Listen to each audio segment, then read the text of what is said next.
Good morning বন্ধুরা, আশা করি সবাই খুব ভালো আছো, সুস্থ আছো। আমিও খুব ভালো আছি। নতুন একটা ভিডিওতে তোমাদের সকলকে জানাই অনেক স্বাগত। আজ বৃহস্পতিবারের সকাল, এখন বাজে 8:30। 8:30 থেকে আমি আমার ভিডিওটা শুরু করলাম। সকালের কিছু কাজ তো করে নিয়েছি প্রত্যেক দিনের মতো, আর এখন বসিয়েছি চা খাবো, তারপরে বাকি কাজগুলো করব। চলো চাটা আগে করে নিই। দেখো চা তো করছি, আর সারাদিন কী করি সেটা তো তোমরা দেখতেই পাবে আমার ভিডিওতে। চা করে নিলাম, তার সঙ্গে একটা বিস্কুট আর দুটো নোনতা বিস্কুট নিলাম, কারণ ব্রিটানিয়া বিস্কুটটা ফুরিয়ে গেছে, তাই দুটো নোনতা বিস্কুট নিয়ে সকালে চাটা খেয়ে নেব। একটু ঠান্ডা ঠান্ডা লাগছিল, যেহেতু বাইরে না একটু হাওয়া হচ্ছে, তাই ঘরের মধ্যে একটু ঠান্ডাই বেশি, তাই চাটা নিয়ে বাইরে চলে গেলাম। চাটা খেয়ে আরও তো অনেক কাজ আছে, তাই ভাবলাম চাটা একটু রোদ্রে দাঁড়িয়ে আমেজ করে খেয়ে নিই, কারণ এই রোদ চলে গেলে তো আর রোদ্রে দাঁড়ানো সম্ভব নয়। ঘরের না আজকে সমস্ত কাজ গুছিয়ে নিয়েছিলাম, সেগুলো তোমাদের সঙ্গে আর শেয়ার করিনি। যেমন ঘরের বিছানা তোলা, ঘর ঝাড় দেওয়া, ঘর মোছা, সব কিছু কমপ্লিট হয়ে গেছে।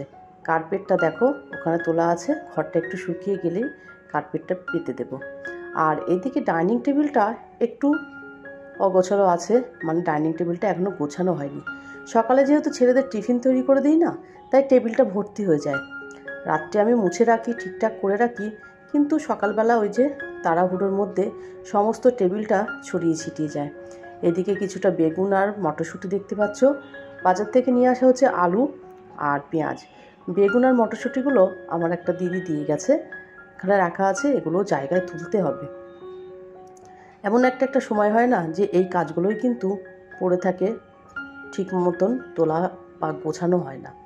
যাই হোক, আজকে আমি আমার পছন্দের একটা রান্না বান্না করব। মানে এই রান্নাটা শীতকালে আমার ভীষণ পছন্দের একটা রান্না, খেতে তো আমার দারুণ লাগে। টমেটো আলু দিয়ে মাছের ঝোল। মানে তোমরা আবার বলতে পারো যে এটা আবার নতুন ধরনের রান্না। না, আলুর থেকে টমেটোর পরিমাণটা অনেকটা বেশি দেব, আর তার সঙ্গে মটরশুঁটি, ধনেপাতা তো আছেই। এই দিয়েই হবে রান্না বান্না আজকে। আর তার সঙ্গে আছে আজকে টাটকা পালং শাক, মানে পালং শাকটা সকালবেলায় নিয়ে আসা হয়েছে, সেই পালং শাকটা রান্না করব।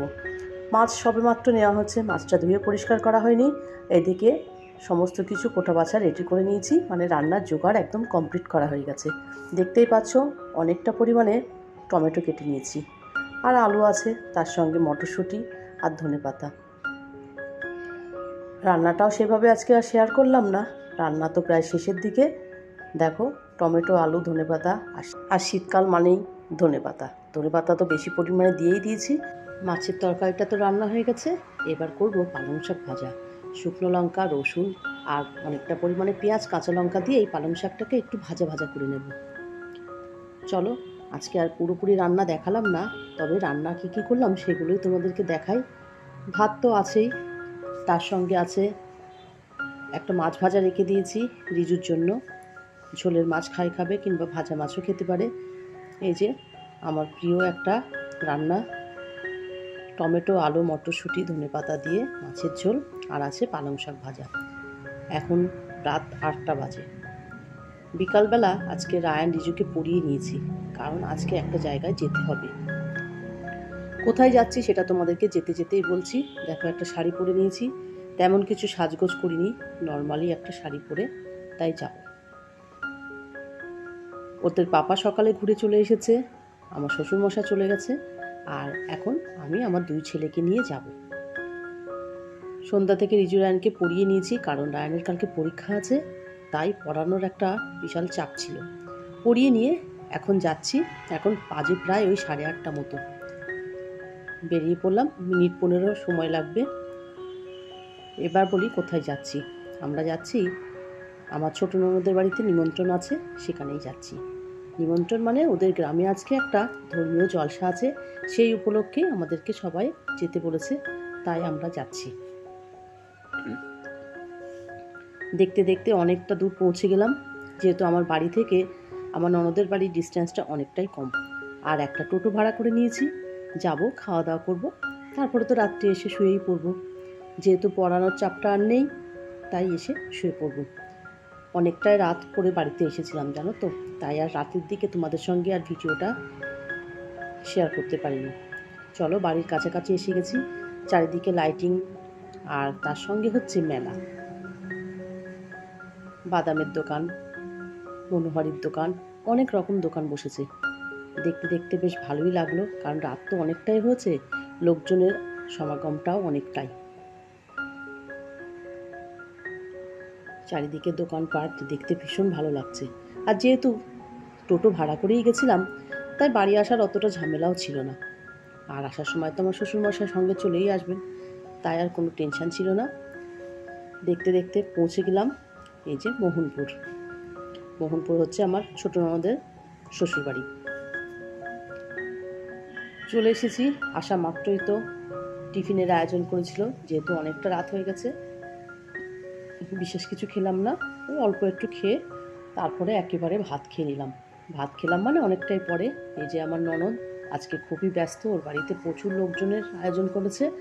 এদিকে তো রিজু আয়ান অল্প অল্প খেয়ে নিল, কিন্তু আমি আর বেশি কিছু খেলাম না, একেবারে ভাতের দিকেই চলে গেলাম। আমাদেরকে খেতে দেওয়া হলো, এখন বাজে কিন্তু প্রায় 9:45। অনেকক্ষণ গল্প টল্প করলাম, অনেকের সঙ্গে দেখা হলো অনেক দিন পরে, তাই জমিয়ে গল্পটাও করলাম, বেশ ভালোও লাগলো। যেহেতু বাড়ির 4 দেওয়ালের মধ্যে থাকি না, শুধু ছেলেদেরকে নিয়েই সংসারের মধ্যে আবদ্ধ থাকি, আজকে একটু বাইরে বেরিয়ে সকলের সঙ্গে কথা বলতে পেরে মনটাও খুব ভালো লাগলো। আর আমার পাশে যিনি বসে আছেন, উনি হচ্ছেন আমার ভাগ্নির শ্বশুর মশাই, সম্পর্কে আমাদের বেয়াই, তাই কথাবার্তা ইয়ার্কি ঠাট্টা তো চলতেই আছে।